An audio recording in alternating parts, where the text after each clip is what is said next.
Oui, madame na haut-parleur, merci. Bino sur la émission à Bino face à face. Alors le lot, vous allez sur ce docteur Wapiti en ce moment, mis depuis les États-Unis, tu es un peu dans le banc au poteau sur la masolo très important pour Nambo Cannabiso, bande konangai, boyebi que avec lui, tu développes ma masolo belé et balembonge, tu développes ma solo belé à Mbo Cannabiso, il y a likambu, il y a différents il y a Jésus tout cela là makambo le lengue il kambotali ba religion tout cela ma solo itali ba grand mingi époque ya Mobutu ba balembonge et consort. Alors lelo tout na moko o izali tellement crucial parce que moto ebesika a outil témoin ebesika zali ko kendete. Aujourd'hui nous constatons qu'il y a un chaos na côté tali likambo il y a ba fumu topé ba chef coutumier na biso. Mais ce que il y a un président Nakombo Yamobutu Oyo Zalaki très proche avec le chef coutumier. Alors la question qu'on se pose aujourd'hui, c'est c'était une alliance stratégique ou bien c'était un outil de domination? Est-ce que le feu Mobutu a utilisé Kiango, Nakoye Balikambaboko, tout le monde a même la Telinae?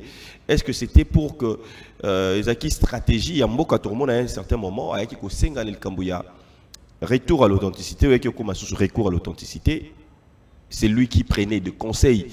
Nabanfumu, il était l'homme fort, le léopard, l'homme craint de tout le monde. Et en ce moment-là, chef coutumier, Azalaki n'a valeur.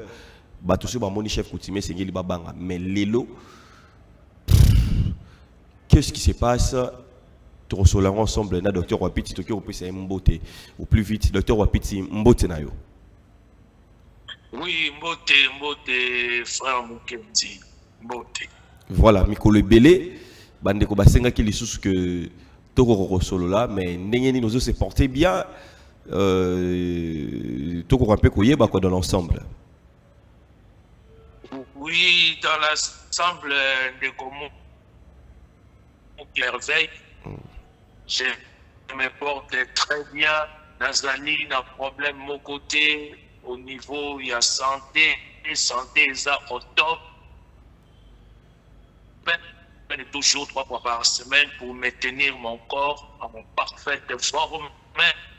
Et puis, psychologiquement, spirituellement, je suis vraiment en forme. Mais problème, les alliés Kamoko, Onzambe Oyo et Vandina Kati Alibubunanga, Yangonde et Kriakanga un peu de problèmes. Parce que ce monde est tellement satanique, diabolique, alors, tout le rôle qui crée le problème là, au Kimi Europe, pour vous n'avoir Marambango, au Kimi Europe, le Kelio Makamboku n'a ton n'engeni.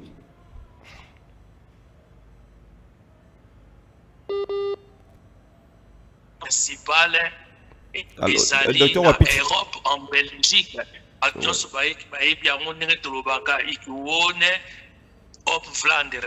donc moi j'habite en gestion le monde Ndenge apôtre Matamakanda prospère, d'heureuse mémoire, avait prédit que yo Malam. Alors je m'étonnais à cette époque. Alors, docteur Wapiti, toujours soyons malamouté.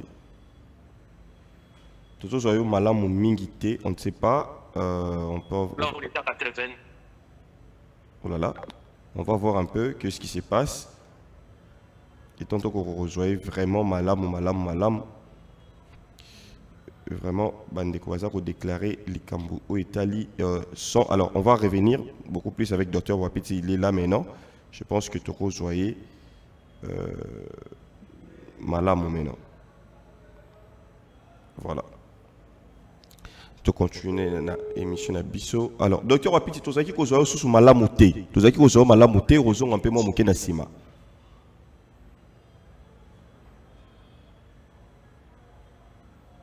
Allô?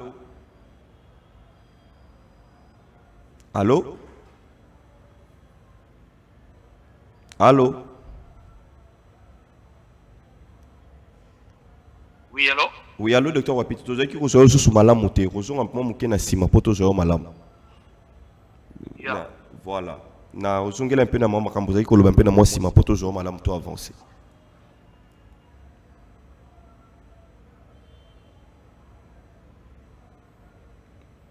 Tu es parti? Voilà. Tu lobi to lozaki ko zoyo sous malam monté. Zongela mo maloba na yo na sima pour que to zoyo to voilà. Oui, ngape nazo ko yo mwa musika de komu kendi nazo ko mwa musika ce qui augmenter moi volume et kozala malamu.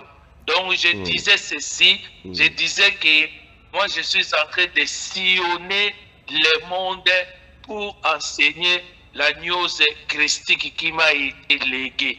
Hein? Depuis 90, quand j'ai accepté Christ comme mon Seigneur et Sauveur, l'apôtre Prosper Matamakanda, heureuse mémoire, avait prédit cela, qu'il a sillonné le monde entier pour témoigner Christ. Mais à cette époque-là, je ne voyais pas comment j'allais commencer pour sillonner le monde et témoigner Christ. Mais depuis 2011, je suis toujours à cheval et pour aller enseigner la news christique. Je suis allé à Hong Kong, je suis allé en Australie, presque partout. Donc, raison pour laquelle je suis en déplacement maintenant là.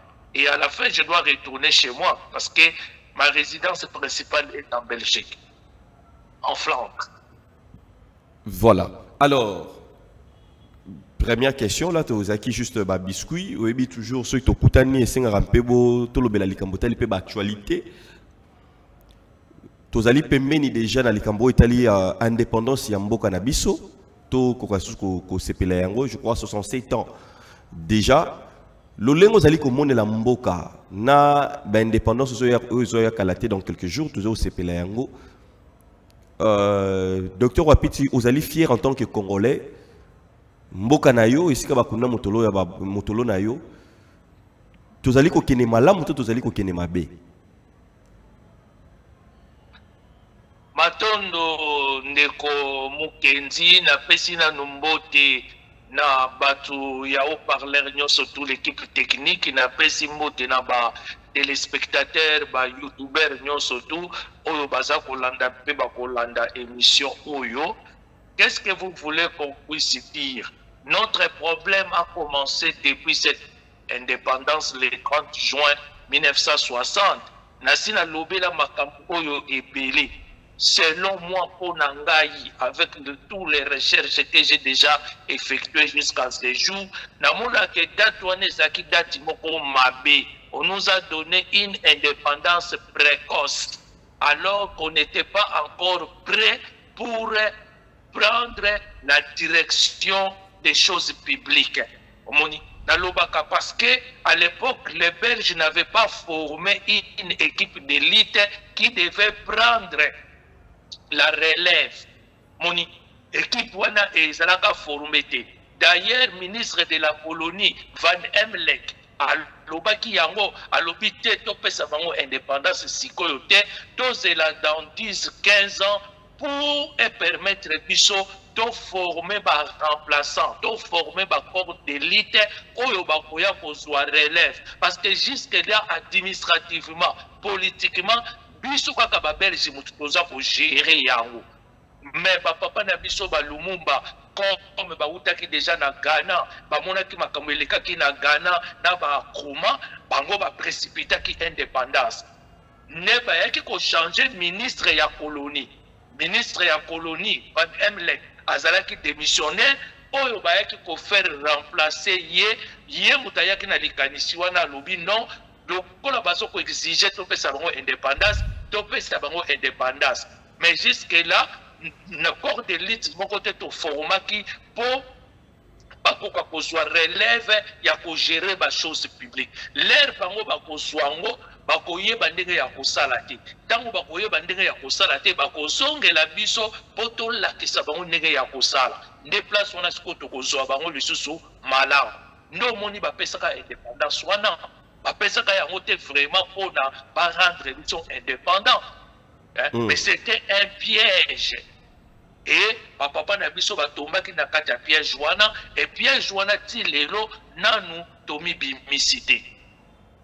Alors toloba nini sikoyo que parce que le tout le monde rabat mususu babetara to le bakoma même ko welela yango que non ezande papa ki mbango asali to zo indépendance wana ba mususu ezaki côté na biso ezaki côté na biso to bimisa kinde Lumumba et consort. On voit des débats pareils, mais tant que yo creuser un peu sur na mozindo lobby que ezaki déjà un mauvais départ.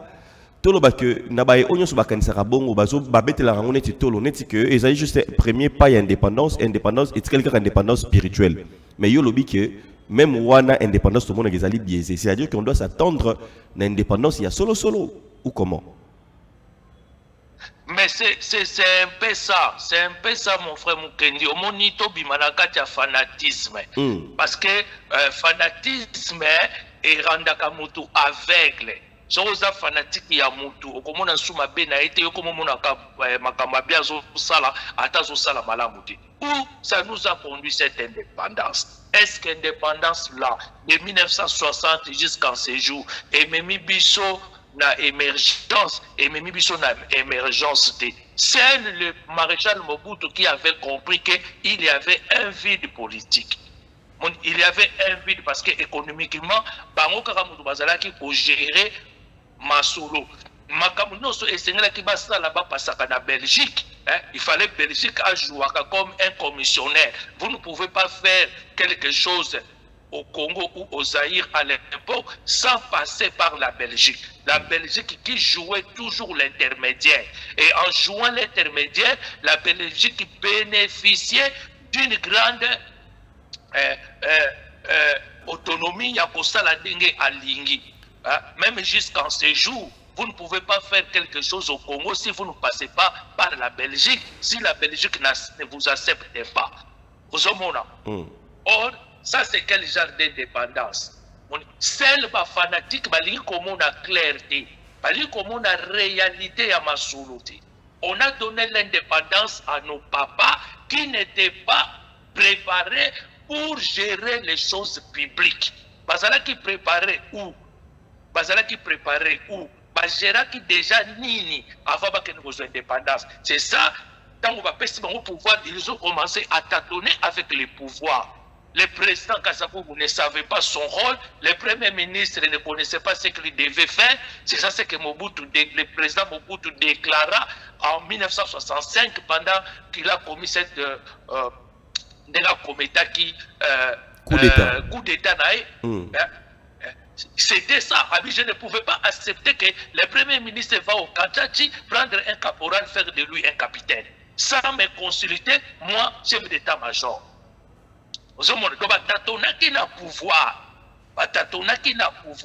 C'est ça ce qui a fait que, alors Mobutu qui vient prendre en 1965 le pouvoir, qui organisa autrement les choses par rapport au vide que les Belges avaient laissé au Congo. Mais Batumini Balinyamote à cause des fanatismes. À cause des fanatismes. Tu vois? Voilà. Donc, la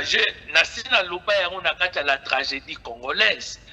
La tragédie congolaise ne commence pas d'aujourd'hui. La tragédie congolaise commence depuis la nuit des temps. Et aujourd'hui, nous subissons tout simplement ce que cette tragédie-là a commis depuis la nuit des temps. Voilà. Alors, directement, ça nous a mené à notre sujet d'aujourd'hui. Tout le monde que le président Mobutu Azaki Mingi qui s'associe même et Balembonge que Baki Mingi, c'est-à-dire que Batunion sont eux bazalaki un peu fort spirituellement, papa Diangenda et consort. Tous ces gens étaient Torolo Babami, Topé Mobutu rapproché tous ces gens-là, tous ces spirituels-là. Mais aujourd'hui, on va essayer un peu de parler en particulier le chef coutumier. Est-ce alliance que Mobutu Azaki Nangona Bafumuwana? Ils allaient juste par stratégie, ou bien ils allaient sincères, en quelque sorte, dans d'autres termes, ou bien ils allaient pour que épée ça y est, babeki pour dominer vraiment bien Congo et lelo et kotibiso na libulu munene otoza na yango.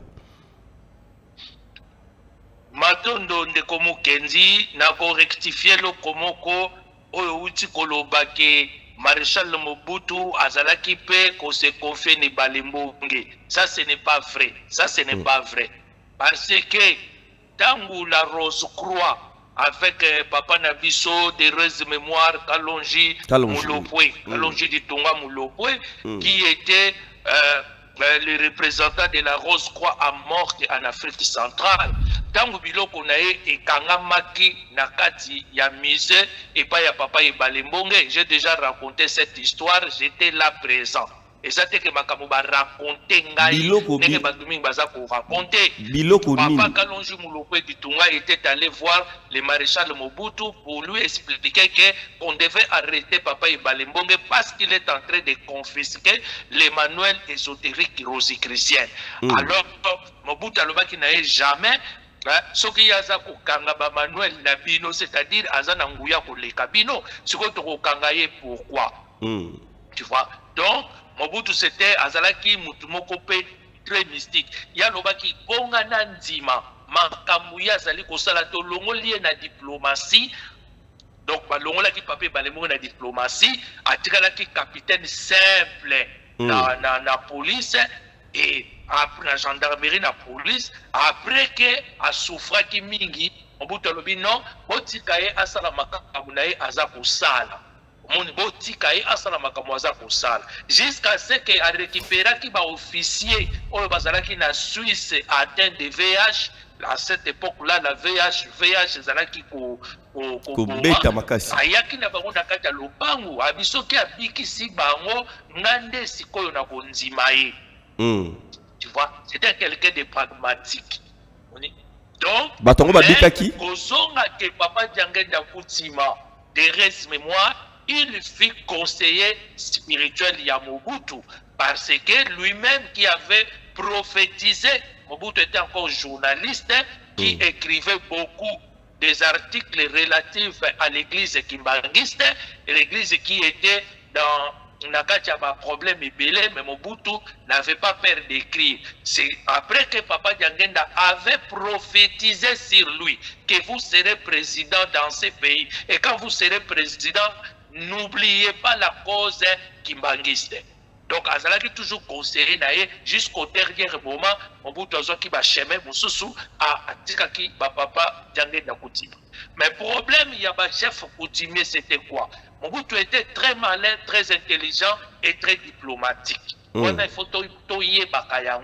savait comment jongler avec la politique, avec la diplomatie, avec les choses. Oui. Donc, Oyo Mobutu asalaki exactement Oyo constatait à Salaki dans le 3e siècle. Dans le pouvoir naé et bani ko teba et pouvoir moko et yakisiko ezalaki chrétienne asalaki nini a récupérer ki masolo wana pour faire asseoir son empire qui était en décadence. Et puis a ressuscité pour vendre sa empire naé en faisant du christianisme occidental une religion d'État. Sans tiquer la philosophie grecque. C'est la malembe. Sans tiquer la philosophie grecque, au etinda qui est en représentant les saints et les anges. Représentant même la personne de Jésus-Christ qui était une fausse image qu'on nous avait fabriquée au 3e siècle, qui règne jusqu'en ce jour au sein des églises. Or, constater, c'était pour faire asseoir son empire qui était décadente. Donc, Mobutu, c'est la même chose. Quand le 2 juin 1966, Aeko qui prendre les 4 martyrs de la Pentecôte, ce qu'il ne devait pas faire, parce que dans Katina Bango, il y a eu aussi des membres qui étaient déjà dans la franc-maçonnerie. D'ailleurs, si vous voulez, un jour, nous pouvons parler aussi qui étaient les premiers Congolais qui étaient admis, acceptés dans la franc-maçonnerie occidentale. Donc, il ne peut pas prendre le pouvoir dans ces pays comme ça, même jusqu'en ces jours. Au Congo, soit pouvoir si vous ne faites pas partie d'un loge quelconque. Tantôt chrétienne, tantôt maçonnique. Dans la politique, il faut appartenir à la loge. Le 2 juin 1966, n'oubliez pas, j'ai été le premier ya kokende kokundola kolakisa batombo ya 4 martyrs de la Pentecôte. J'ai été le premier à le faire. C'était quand? L'histoire de la paix va en témoigner. J'ai été le premier à démontrer au public, à montrer au public le tombeau de dépouilles des 4 martyrs de la Pentecôte. Alors, tant qu'il y a Salaki pendaison wana, le 2 juin 1966, il y a qui exclure kolongola ye na kati ya franc-maçonnerie. Tant qu'on va révoquer ye na kati ya franc-maçonnerie, Mobutu Sikoyo Maréchal a telenganaki. Alors, qu'est-ce qu'il faisait? Alors, non, il faut ce qu'on a zonga vers la coutume. Ne place à qui qu'on zonga ce qu'on réquisitionne maintenant ba chef coutumier. Aye qu'on réquisitionne bango camp. Aye qu'on réquisitionne bango.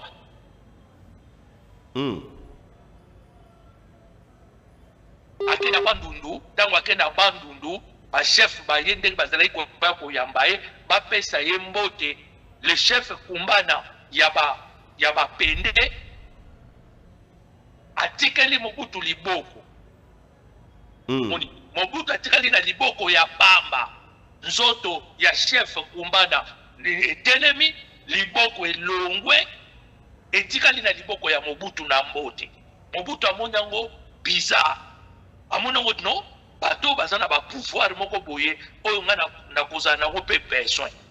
La deuxième des choses aye kofana na Kasongolunda na papa Kasongolunda, les grands chefs qui ont fait oyo moni ba photo na yepe bachaki yango dans un billet de banque bachaka yango na bosa ni soki za 500 ou 1000 bachaka effigie na ye. Ouais. Tango ba fandi na réunion, alors le grand chef Kasongolunda, le grand chef qui ont fait ça a disparaître. Abina Mobutu a lukaye bisika a bomba bisika asali. Maintenant Mobutu a teli misu. Or le grand chef quand il disparaît à côté na kati ya libumu ya Mobutu. Malamoko abani koloba na kati ya libumu na ye. Alors le maréchal Mobutu était vraiment azalaki amona kango bizarre. Alors il pensa maintenant que lokola balongo linga na franc-maçonnerie, mais nga il faut na faire asseoir Mbokoyo. Donc je dois retourner chef. Nde akeneki koluka ba chef coutumier les 5 grands chefs parce que batu bazomona ka batu balati bateni mais bourgmestre baza gouverneur moni na bourgmestre na gouverneur baza kaka na kati ya ville moko na bourgmestre na gouverneur na naleki muninga na gouverneur na président ya assemblée provinciale na aleki muninga. Il faut que tu bayango. Ba chef dozana chef de terre, dozana chef de groupement, dozalipe na chef ya Louvila, chef de clan. Mutupa koza na chef de clan, azape chef coutumier, azape chef de terre. A cause la chef de clan, azape chef de groupement. Et qu'on peut qu'on salama. Mais il faut bailler bayango. Mobutu va aller chercher les 5 grands chefs. Les 5 grands chefs. Et n'oubliez pas aussi, avant même que Mobutu ait négocié un pouvoir coutumier, Kasavubu, le président Kasavubu aussi, a été déjà intronisé par les chefs Congo, Nakisantu. Nakisantu Komona, président Kasavubu Afandi, l'écolo ya baposo ya Léopard, tout ça, ba grand chef Congo, babani ko introniser. Et tant Mobutu accueilli si Kokozwa ba grand chef wana. Azui le grand chef Kasongolunda Kianfu, azui Mwami, le grand Mwami de l'Est, azui Fumu Kalamba Mushi, ya Baluba, aye kozwa Mwate Yanfu, ya Katanga, aye kozwa Skoyo Nimi ya Bakuba. Les 5 grands chefs. Abino, Bope Sanga Sikoyo Masolo, Pongana Koka ko diriger Mboka Malamu. Alors, Moutoula Moutouaya qui n'a pas solo a intronisé na maréchal, a intronisé na Mobutu, a intronisé na Mobutu. Allez, bazui poso ya léopard. Qui se bawana bazui, ba pessier. Bazui ekoti, ba pessier. Mais n'oubliez pas que même Lumumba portait aussi ekoti à léopard. Même aussi, papa Nabiso Kalonji dit Tunga Moulopwe, Moulopwe de Kassai, portait aussi effigie, il y a poso à léopard. Même Kassavubu, Babaneki Kolata Yango, parce que les léopards symbolisaient le pouvoir et la puissance coutumier bantou. Nde baye ko pesa ye baye ko zwa muwangu wana bandaki ko simba nzete wana bandaki ko simba azuipe ba pesiye qui symbolise que il est maintenant devenu le grand chef du Congo. Il devient Moulopwe, roi du Congo. Ndo mona kisikoyo bana ya shaba bakomi koyembe na yenzembo o basalela kiye o ekoma ki chanson fétiche ya Mobutu soka linga kota na meeting il faut ba beta yango ya lelo Moulopwe Mobutu. Donc le roi Mobutu comme roi des rois. Ba chef batikali na se ba introniser ye ya komi lokola roi des rois. Ba musu batikali ba roi ya komi roi des rois. Ba investir ba puissance no se banaye ba luba ba ye na ekekona bango ba pesi ba o ba ye na ba posa léopard na bango ba pesi ba o ba ye na ba muwangu na bango ba pesi ba o ba ye na biloko noso ba introniser Mobutu. Allez, yesi koyo azui ba chef coutumier wana les grands a tite bango ba membre ya comité central. Nde Mobutu maintenant a commis na sagesse ancestrale Congo. Abandi ko diriger sikoyo biso malam. Est-ce que la question que nous devons nous poser aujourd'hui, qualité ya ba chef wana toza nango susu lelo, qualité ya ba chef wana est-ce que toza nango susu lelo? Docteur Wapiti, mais pourquoi léopard? Pourquoi pas les lions qui est plus fort que les léopards? Matondo. Bon, mais docteur Wapiti, ngala ngina tukuta na kati, tukuta vraiment na kati na muzindo ya makambu yango. Toloba maintenant, parce que na tango na ye ezalaki. Mais pourquoi après ye ezali soute toloba que ye mutu affaiblir? Il y a même sujet mutu na ngezaki wana. Voilà. Donc a utilisé qui bango juste pour la domination et après nengo tali le roi Constantin, il a manipulé les choses et tellement ibaki pe ka salaki marambo ya salaki na suka nango lobi que après moi et que la déluge. Lelo au lobby que qualité ba fumo les athées mais ils appellent déluge. Oui, parce que dans nos coutumes bantou mukonzi babengana kayete. J'ai déjà parlé de cette histoire et je continuerai à en parler. Mukonzi babengana kayete. Ce qui otali baluba, les grands Kassai souffrent pourquoi? C'est le seul tribu oyo bateka ba chef na bango. Tu vois, o ba trahissa pe bateka ba chef ba kufa. Dans la lelo Kassai ils ont développé par rapport il y a ba province mususu toza nango. Malgré tous les moyens oyo bazo pesa bango, même président Kabila les avait donné les moyens à développer. Même le président Félix Tshilombo Tshisekedi a moyen, mais ils ont développé. Parce qu'il y a une malédiction qui pèse sur eux, qui doivent être ôtées.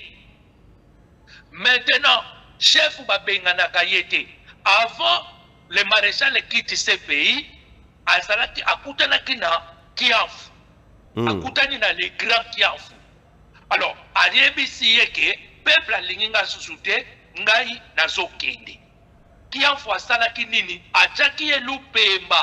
Ba chefu bachaka biso lupemba. Bachaka biso lupemba. Azui pembe wana, oyo bachaka bana ya bamapasa, azui apakoli yo na maboko, alobi maloba. Pourquoi Mobutu avait fait ça? Pourquoi Mobutu a kendeki na yete kakana kende nanga? Pourquoi azongelaki lisusu papa Kianfu, le grand chef du Grand Bandundu, pona koyebisa ye ke peuple alingi nga susu te, mindele balingi nga susu te, alors nga nazokende nazobima. Et le grand chef Kiafu azwi lupemba abakoli ye nde esalaki ke Mobutu a dit quitter ce pays sain et sauf avec son équipe. Mais chef Babengana Kaete, vous avez chassé les léopards.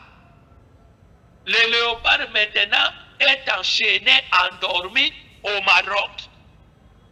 Si Kopino Botikali n'a pas dit c'est pas ya bamba et ça n'a pouvoir. Or chef Soki Akoufi, ba ayant droit ya pouvoir. Ba yaka na butu, ba sali ba cérémoniel, ba longoli ye biloko ya kibukonzi. Bazou yango. Bakundaka chef na biloko ya kibukonzi te. Ba kolongola ye yango, ba oyo ba salaka ba détenteur, ba okende ko bomba yango, dans l'attente de vestir un nouveau chef. Ba pesa ye pe biloko wana. Ba esusu biloko ya kibukonzi. Maintenant on va bengane Mobutu, Mobutu akei na biloko ya kibukonzi. Akei na ba muwangu, akei na ba poso léopard, akei na ba mutaku, akei na ba couronne, akendaki na biloko wana nyonso.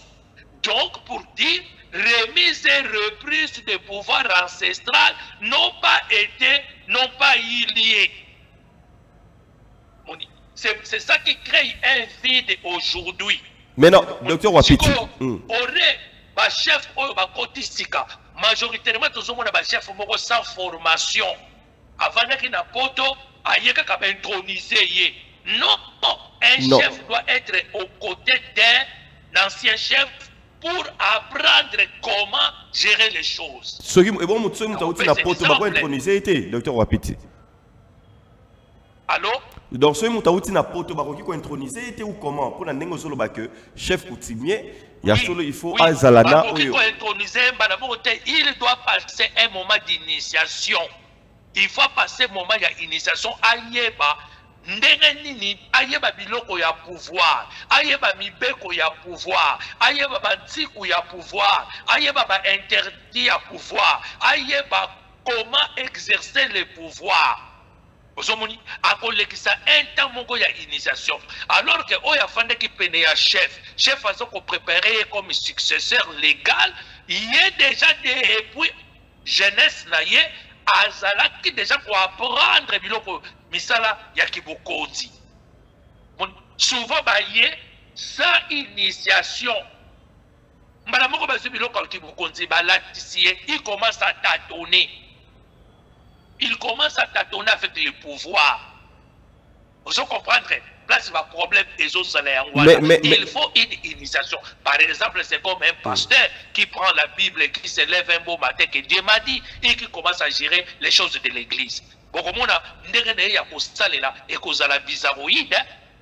Parce qu'il n'a pas appris comment gérer l'église.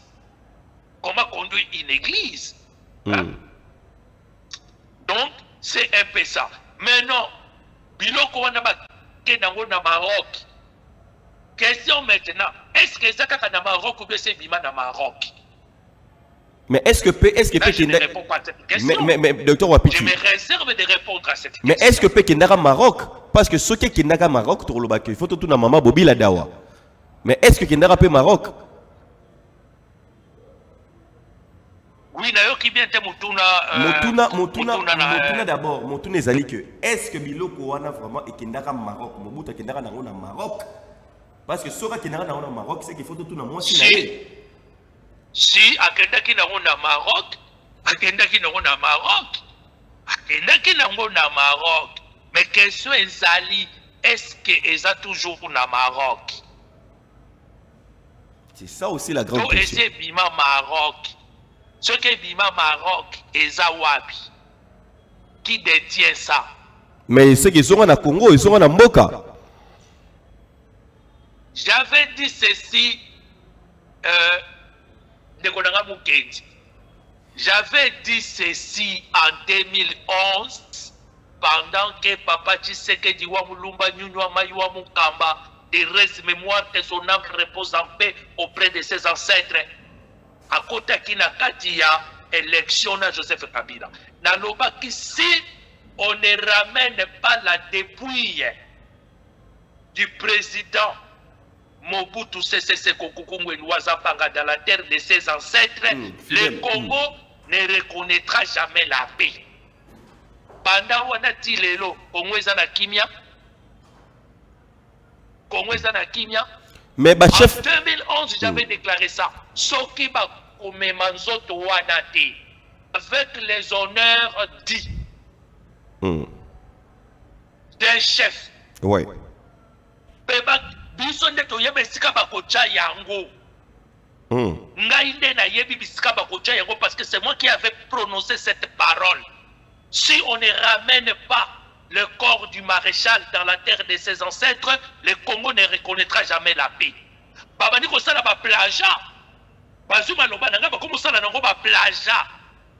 Quand un Dieu parle, les petits esprits prennent ce que Dieu a dit, commencent à créer et à faire des plagiats.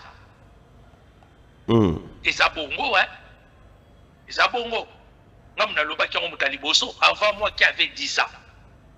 C'est clair, mais docteur Wapiti, ceux qui ba chef coutumier lelo ba sangani, ba sali rituel, pouvoir wane ko marambona pe ko songa pe non, ba ko ki pe ko habiter on pe na ba muwangu ya sika, ba poselo pa pe ya sika, pe ba pandisi pe muto ya sika. Et ko ki o salima non? Mes frères Mukendi, problème de ça dans lelo, il y a eu l'intronisation de beaucoup de faux chefs. Pas faux. El bafo so ba que ça la lika, mais que le Cameroun aussi ba. Ma bele koyo ke la ba. Maye koyo ke la ba. Mu pepe koyo ke la ba. Likolo koyo ke la ba. Ba koko ba ancêtre. O ba sana mukile bomba ba koyo ke la ba. Ba koyo ke la ba ngote. Ba koyo ke la ba ngote. Il faut d'abord commencer à recenser les chefs. Dans le bas il faut faire un recensement traditionnel. Donc commencer à recenser les vrais chefs. Et bah vrai chef, il faut pas songa na ba chefferie na bango. Ba ko recenser on a Kinshasa te. Il faut songa na chefferie na yo. Kunande, comme c'est le ministère de l'Intérieur qui gère ce genre des histoires coutumières, qui doit maintenant déléguer les gens pour aller recenser les vrais chefs dans leur chefferie. Parce que l'intronisation va faux chef CBL, tantôt chef de clan, tantôt chef de groupement, tantôt chef de terre, qui va effectuer cette cérémonie. Et ce qui va que soit corps, on a des ordres. Ça va y avoir procédure coutumière légale. Et qu'on crée pas de problème. Et ça, le coloque qu'on s'accorde dans le courant, il y a Inga, il y a ingénieur en électricité. Ok, ko sala ba erreur kuna na kati. Kura inge ko sala yoni. Vous avez la réponse. Des vrais chefs. Oyo ba ko yeba comment faire, quand le faire, pourquoi le faire. Alors, tolo basiko le romoro docteur Wapiti petoko tapé ce qu'on a ba caractéristique wana ban fum wana o lobi ki bazala ki ba vrai ba pouvoir que yo wana zo ko identifier comme qu'il y a vrai. Comment est-ce que bazala ki caractériser aux ali ko la différence na ba o ya lelo to ko pe ko ko tempé na moi muzindo o ko ki ko permettre que mutu bato o ba téléspectateur bazali ko tala biso ba ko ko yeba pe comment ko identifier vraiment ba vrai na lo lenge maram na biso zala ki nakala. Na ba chefferie na bango ba chef bazalaki kovanda na ba chefferie na bango bazalaki koya ko s'entasser na Kinshasa te en se tremblant avec les habits traditionnels. Oni bazalaki na ba chefferie na bango ba fandi soko za na posa na bango oke na ba chefferie na bango bazalaki ko bima rarement pour baya na capitale. Ah, docteur Wapiti. Quand ils étaient invités par le pouvoir politique, on a comme on a bazalaki ko déplacer baye basali et simanango bazongi. Docteur Wapiti malembe nanu malembe. Oui, bazalaki le koso ya mbongo te. Aujourd'hui, nous voyons des nouveaux chefs, des jeunes chefs assoiffés d'argent. Ceux qui vont comme en matière à mongo, à koyeba lisusu, délégation na yete akoyeba lisusu équipe na yete akomi ko kende makambo ya mbongo ye moko po bato ba yeba lisusu te makambo ni nezo leka bakomi ko teka mabele en désordre na o eza na kati ya groupement na yete parce que mabele ezalaka na ba limite ayebi ke limite na ngezalaka mai oyo en dehors à côté ya mai oyo na ngambo mosusu eza ngai te. Mais à cause de ma belé, on a ateki et aujourd'hui, au comment on a un chef coutumier mingi, bah comme il y a des prison, bah chef coutumier, bah comme on a un hôtel, na ba makangu, pour asa teki ma belé, angindi mbongo, avant ni na ba terrasse sikoyo, abani ko panza mbongo wana, na ba makangu, ko kene ko lala kana kacha ba hôtel. Alors qu'un chef coutumier ne peut pas aller dormir dans un hôtel. Bazalaka toujours na bandaku oyo yambaka bango tangu bayaka ndaku oyo yebi mibeko ya coutume. Donc chef coutumier ko fa na hôtel te. Il y a un restaurant sans se rendre compte même que basi mosusu bazana période ya makila batu balamba ki biloko wana. Bamwana yozo benga ba chef bazana pouvoir na bokoko eza susu na bango te. Bazo déclarer makambo ezo sala mate. Babelezo yoke la bango lisusu te. Bakoko de l'autre côté ya voile bazo yoke la bango lisusu te. Po bazo tosa mingi kati na bango bazo tosa bibeko te, ba yebi même mibeko ya chefferie te. Ah, docteur Wapiti, makambo lobi ezali tellement touchant, ils ont tout. Mais ils ont touché mais mon frère, ouais, ça fait mal. To comme na tangu ya internet. Une image peut faire le tour du monde dans une minute, une seconde. Ouais. Comme on a un chef, il y a un chef, il y a un chef, partage ça, il y a un chef, il y a un chef, il y a un vrai chef. Babundi pena na fête, babundi. On a un chef, il a un pouvoir coutumier. Bangonde bazo ko approcher, bafumu hati tunga, pona ko kende ko kosaka bango. Soit fait d'argent, soit fait des femmes, en dehors même des femmes légitimes. Mais bafumu bazalaki na basi ebele non? Quelle est la différence au salana oya lelo? Mais c'est ça ce que j'ai dit quand j'ai parlé. Mais bango bazalaki na basi ebele. Oh bazali en dehors il y a enceinte naïe. En dehors il y a enceinte naïe donc à draguer moi si mon na balabala pour alula ki mabele naïe, alula ki nzoto naïe, afani naïe na terrasse, abandi ko panza masanga na terrasse, sima nango bakumba ni baken hôtel. Bake kolala, alobi ya sa chef. Est-ce que wana za chef? Ah. Wana za chef te. Donc chef a bon soka déclarer makambo ko sala. Bien sûr. Et ça, combien de fois va déclarer Makambo à la gare centrale? Et ça, l'ami, on va déclarer la gare centrale. La gare centrale, Batu Babaya Bango. Batu Babaya, ba chef coutumier, ba sangana na gare centrale. Oh, pour na Rwanda Bonabo. Bakene balé, bazo sala makambo na ba caméra, makambo mulimo et ça la makana butu et ça la makana moïté. Et ça la makana butu qui ndoke ça la makana butu.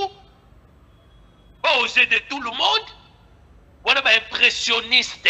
Ils veulent impressionner les gens. Mais après, ce que vous avez fait, quel fruit a produit? Zéro. Rien. Donc, ma belle yoke libinote, ma yoke libinote, mon pepe yoke libinote, Dikolo et yoke libinote, Nassé et yoke libinote, par contre, on peut passer de l'autre côté, ba yoke libinote pour bailler bibinote. Mais non, docteur Wapiti. Alors, toujours qu'il y a déjà mouké déjà na rochité parce que déjà na siège na besoin de ngotal ici. Totalis commando qui peut côté na yo parce que on peut bazali côté c'est babi que non, docteur Wapiti alinga koloba makambu na biso ba chef coutumier parce que yé ami bomba makana likambu ya Christ wana soki news christique mais biloko oya salelaka ezaka biloko oya depuis kala wana biloko ayekolaka wana na babiloko ne ya oyo yokolaka so na bakitambo soki nini obomba makana na makambu ya Christ lelo parce que na makambu wana pouvoir moko ezate pour répondre nini bazo sala bilobe là omoni soki bazangi makambo ko loba ba fanda j'ai toujours demandé un débat contradictoire depuis 2011, Nazwa Moutoumoko a un débat contradictoire avec moi, qu'il soit du côté du coutume, qu'il soit du côté de l'église ou du côté paganisme. Batika koloba bilobe là, yo koye bandere ni mutu wana za na pouvoir, ce qui yo consulta qui était pour un sujet quelconque. Hein? Yo koye bandeni. Tango tozo telemisa mbula bango bazalaka. Mais bango babiloko oyo biloko babi lelo donc balobi pouvoir na yo lelo esa liso souté sur le plan intellectuel. Ce que nous faisons, ce n'est pas sur le plan intellectuel, c'est sur le plan spirituel. Omoni bazo analyser biloko, je les comprends. Analyse tabango ezali sur le plan intellectuel. Yango moni baza ko chiter, baza ko tomber na ba conclusion wana. Moni bazo tomber mais soto lobi nzambe bakoko bazaki koloba muzulu nzambi muntoto tokadi apemba manzambi makadi apemba dibudi mpaka dibudi limbimba mais soto lobi sikoyo tocha yango sikoyo na français tocha mundegeni yelobi nini o ya nzambe ya sa tocha yango na français totokende nango na anglais tokoloba nini. Donc, dans la langue louba, kassayen, dans le but qu'on a en français, on a un roi, les roi, mais bango la langue na bango, babenga kango mulopwe, tocha Christ, biso tozo benga ngo nyuma, bakongo bazo benga ngo mpeve. Mais occidentaux babenga ngo Christ. Mais batuna langue na bango ba nommé et loko ezanga kombo. Mais docteur Wapiti. Ezwa existence. Docteur Wapiti. Mais bazali ko teli c'est que mingi ba kimanios christique na yo ba yana ba bakambu na bango. C'est que parce que bango yo zali ko critiquer mais bango pouvoir eza makasi. Bisika likambo so la grave yango wana. Mon frère Moukendozo c'est qui s'en trop hein. Aussi qui s'en makambo loba. Na osika. On comprend nazo sika. Un disciple peut changer le maître quand il fait comme il fait. La gnose christique n'est pas pour tout le monde. J'ai déjà souligné ça et je continuerai à le souligner. La gnose christique n'est pas pour tout le monde. La gnose christique est pour les élus cônes. Sa mission est de préparer les élus à ses grands retours dans la maison du Père. Et pour bien comprendre la gnose christique, vous devez aussi avoir un certain niveau intellectuel. Les gens ont des déficiences intellectuelles. C'est ça qui fait qu'ils ont les difficultés de bien comprendre la gnose christique, c'est quoi au juste. Tu vois? C'est tout à fait clair. C'est tout à fait clair. Nous, nous devons la bitumba que toyeba. Nous devons la bitumba que ya leki na bandimi. Oh ya leki nani boye na bandimi. Oh non, ça ce n'est pas notre problème, ça ce n'est pas notre débat. Le Christ Jésus Yehoshua Aberimanto avait combien de disciples? Avait combien d'apôtres? 3 ans de ministère. Avait laissé combien d'apôtres et combien de disciples? Vous pouvez me dire ça? Est-ce que vous pouvez me dire ça? Avec tous les miracles qu'il avait accomplis, il pouvait avoir la Palestine tout entière derrière son dos. Mais il n'a pas pu. Pourquoi? Parce que qui présélectionné avant même qu'il vienne ici-bas, que vous allez descendre en bas pour accompagner la mission que le grand esprit viendra faire. Et ça là qui va tout sauter. Ce que c'est Pythagore qui a révolutionné l'Occident, la Grèce, de son retour d'Égypte. Pythagore a fait combien de disciples? Est-ce que vous pouvez me dire ça? Le grand Pythagore, il avait combien de disciples? soki na longwe kuna na ye nazongi papa Fumukimbangu ya Tungunwa 1921 il avait combien de disciples? Combien de disciples?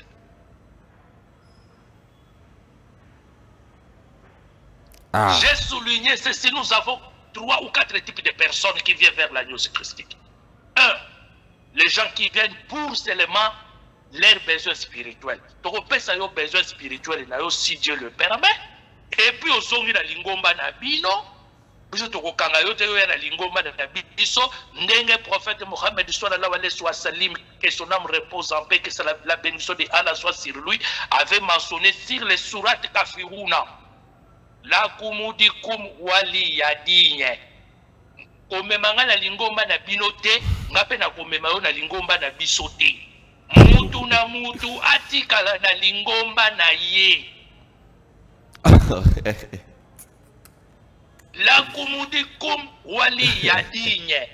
Mutu na mutu na lingomba na ye. Ngana komema yo na nyozi christique te. Yo pe komemanga na lingomba na binote. Mutu na mutu azala na lingomba na ye selon son inspiration divine. Mais on a religion, non? La religion est aussi séparée de tout. Tatou Kenji. Tu y as doucement. Voilà. Baza wana na nzambe na bango bokoko. Bongo ezo telema. Bongo ezo telema. Mboule betiti le 14 juin, le 13 juin bomi bato. Mboule betaka jamais le 13 juin. Mais il faut ça là. Le 13 juin, la nuit du 13 juin, et bomi bato, et puis koudi bandako, et dindisi même na ipeni na yoki na ba image, où était bangonzamba bakoko. Toyebisa bango makambo na suite des temps. Qui avait dit que Moulouba reçoit pouvoir? Ce n'est pas le docteur Pierre Wapiti avec l'inspiration, avec les oracles révélés par l'agneau christique. Où étaient-ils tous ces gens-là? Quand je disais, Papa Tshisekedi Wamulumba ne prendra pas le pouvoir dans ces pays, mais pouvoir, moi, nanaye moutako soyango. Et qu'on ne pas ya Baluba. Bon, après pouvoir à Baluba, Congo Bissike Sokede. Je réserve cette information. Docteur Wapiti, parce que ça l'a que Yomutu, pour commenter que on a mutu na lobaka, mais au lobaki te. Là, bah téléspectateur, bah yé bah c'est quoi que Marambozo qui n'est qu'à sindenge nini. Et que ça la sindenge ni bah retenir ya lelo. L'image a été diffusée. Et que l'on n'y recevra pour prochaine fois. Mais la commune comme Wali a dit, mutu na mutu na lingomba na ye. Mutu na mutu. Docteur Wapiti, oracle casse l'obinini. Oracle l'obinini. Et l'obinini par rapport à Marambo Zalikoya par exemple. Est-ce que Bakor américain ko Simba? Est-ce que les écolonies ne reçoivent pas retenir pour la mokola lelo? Oui, Tatoumou Kenji, je réserve cette information parce que le thème était d'aujourd'hui les pouvoirs ancestrales du Congo, les léopards. Quand on le la léopard, léopard a l'Olendo, l'Olendo, un animal magnifique, mais qui n'est pas le plus fort, parce que le lion est plus fort que le léopard. Même l'hyène est plus fort que le léopard. Est plus fort que le léopard.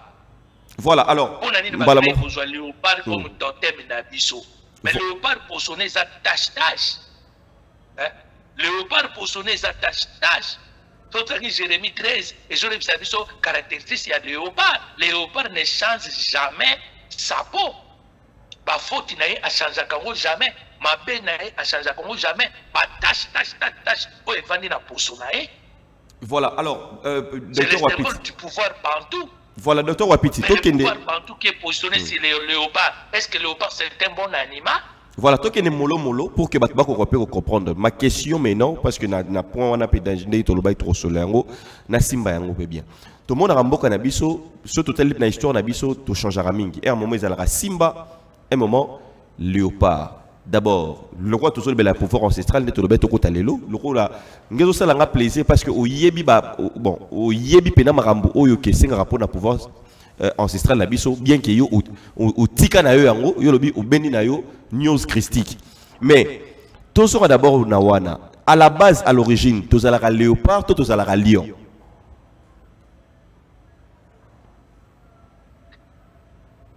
origine il y a Bantou, pouvoir na bango eza léopard mon frère. Pouvoir na bango eza léopard. Léopard na panthère baza eloko moko. Pouvoir na bango eza léopard qui caractérise les pouvoirs Bantou, qui symbolise la force et la puissance de l'État.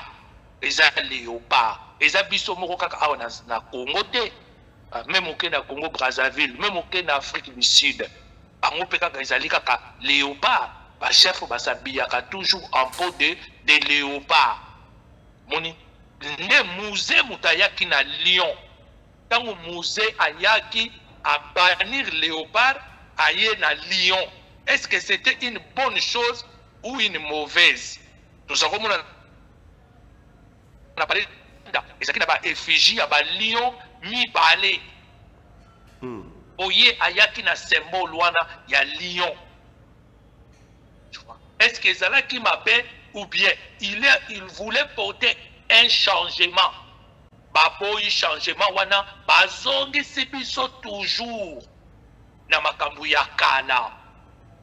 Moni na lelaka président wana mingi Mzee Laurent Désiré Kabila.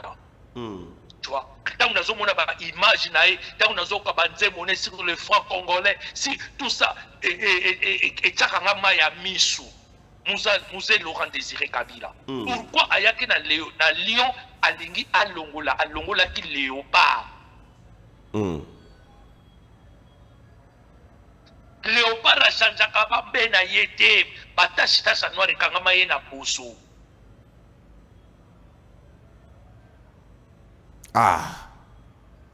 Voilà. Merci, docteur Wapiti Tokumoko Manasuka. Je pense que Bisika Petoniati est tellement profond. On continue en gros. Les sous Toromeka Peko Poussa Masolo parce que Mbokanabiso est un mystère ébélé. Les lots Tomeka Peko brosser bino. L'alliance entre Papa Mobutu Ouazaki Mokonzi Mboka Nabiso, te comprendre que Mbeba Nabiso Nenga Lobaki les déluges, Akendana Biloko Bokonzi sur le pouvoir spirituel, Akendana Yango, remise et reprise et salématé. Vous excusez-moi. To comprendre les choses que rôle nini ba chef coutumier bazala nango na kati ya mboka parce que bazali bae o bazali ba gardien bae o yo bazali ko battre la mabele bae o bazali na pouvoir. Il y a sur les 4 éléments il y a kati ya mboka bae o yo bazali ko za pe comme ba conseiller na système autokomma nango ya sika pour te ba ko aider mo konti ya mboka ba pesa ye akoma molopo ba pesa ye pe pouvoir azala molopo le colonna ya bango. Mais l'élo on a fait un constat ndenge docteur Wapiti lobi que le vrai c'est vrai pouvoir là ba o ba ko nommer le molopoe bazali sous mingi ba komi ba faux a détailler les sous biso lo lenge nini ya koyeba vrai na faux ezalaki ba maloba oyo ya docteur Pierre Wapiti bandeko na ngai na ba commentaire botikela biso ba bobele et na suka to toucher moi muke alobi que likambo toza na ngo likambo ya léopard oyo léopard a changé ma be na été ata bazali kolobela ye arotika la rara lo lenge kaka oyo azali. Est-ce que Congolais lelo balobela rabatu bobo rabiloko na balabala te? Est-ce que bayo kaka balobela rabatu to changer changement de mentalité? Est-ce que toyo kaka balobela rabiso likambo tribalisme? Est-ce que toyo kaka? Alors je pense que ezali ko raisonner na mito na biso papa Pierre Wapiti tokotika yo 30 secondes pour na to chiter na émission mokola lelo. Oui, nakoloba ndeko mukendi na mikole koyaka na likambo ya kichef coutumier wana ekosila. Ekosilaka. Ekotikala kaka histoire. Ekotikala kaka histoire. Omeka kolanda histoire ya Amérique. Oui. Tango ba occidentaux ba kotaki na Amérique. Basalaki nini ba exterminaki ba tribu nyonso mérindien. Ba exterminaka yango. Est-ce que le long d'Amérique oyoka ba lobaka likambo ya ba chef indien, ba amérindien, ba chef na est-ce que oyoka ba betaka masolo na bango lisusu te, masolo koma kaka ba américain, mais mabele wana ezalaki ya ba amérindien. Ba exterminer ba tribu na ba tribu, bango ba s'installer ba tongi, ba commission mboka na bango. Je suis allé au Canada na Keiti na Chibougamau. Tuna batu baza na Québec où se trouve Chibougamau. Na keti kuna komona ba mérindien bavandi na ba réserve. Ba bengi yango ba réserve. Bavandi kuna na ba réserve. Aujourd'hui on ne parle plus des mérindiens au Canada. en Amérique. Mboka oyo pe mikolo ekoyaka likamba ki chef coutumier wana ekosila ekomi kokende na suka. Donc on a histoire. Il y avait des chefs coutumiers ici qui dirigeaient des tribus, qui dirigeaient des groupements, qui dirigeaient des CCC là. En plus, bah jouer sous ce rôle mon côté. Est-ce que bah jouer sous ce rôle auprès des institutions?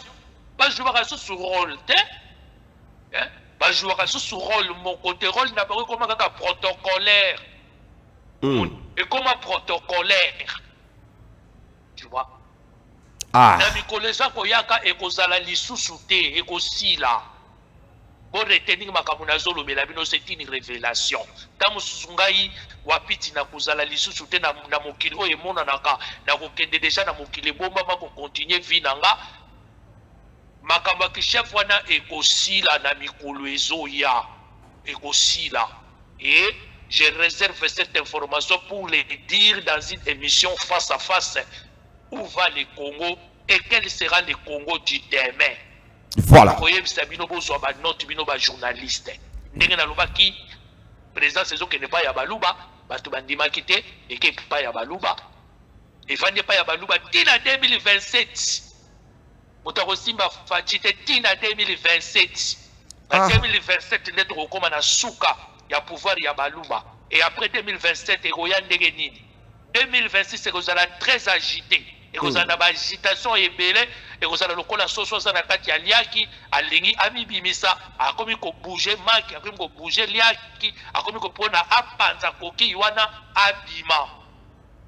Nini ebuma mina kati ya liaki, le Congo du demain. Le Congo du demain. Voilà. Je pense que toi sakidila wakwetu, mukenji toi sakidila. Toi Sakidila Koudjouma Ouéjana Nangila, Dieu de nos ancêtres. Toi Sakidila Koudjouaba pour tout l'endo, Dieu Père Tout-Puissant, Niachem Adonai, Créateur et Maître de l'univers. Toi Sakidila Koudjouba, spectateur bonsoir, Badiba Toulonda, Monjilawa, au parler. Accenti. Papa Pierre Wapiti, Zala Kibongoye, Toruzo Banza que Mikolo le rôle après ça côté qu'on a trouvé ça la moins fort il y a Zoraye à Tada Batongo Boy ça vraiment bien pour que tout tel les Kambombo cannabis les archives Marambo Tolobaka parce que Bolingarayango tellement il y a trop. Merci à toute l'équipe technique qui a accompagné Kibiso, merci Nabignon Sobotel Arabiso, maman Nabiso, Monique Wanga depuis côté qu'on a grand monde des États-Unis, pourquoi pas la baronne Petroning Ngandou, vraiment maman Topé sur Mambo Tebele, maman Bibi chez nous toujours grand monde Bisika Zomi Bazar Hotel Abiso, Mbo Tebele na papa Konde Mbote Ebele na papa Enzo Batala Rabiso, papa Nabiso, Bozala Rawane Ebele bande konyonso. Il y a qui monte au Rawana vraiment la Namosala Auto Salaka. Merci Mingi Naneli Mokela, merci na Kokoro le Fungola le Saint-Esprit, merci na Ngele si on a derrière caméra et l'ongona fidèle, bah c'est ça qui biso pour que Mosala Salamalamu. Alors bande konyo sur News Christique, merci Bakimbangis, Framason, Rose Christian, Binonyo Bangunza, Binonyo Bakongomani Botala qui émission yo, tokutani au prochain numéro, vous s'abonner massivement, puis toujours na télévision Awa Bolanda Rabiso, merci et au prochain numéro. Ciao, ciao.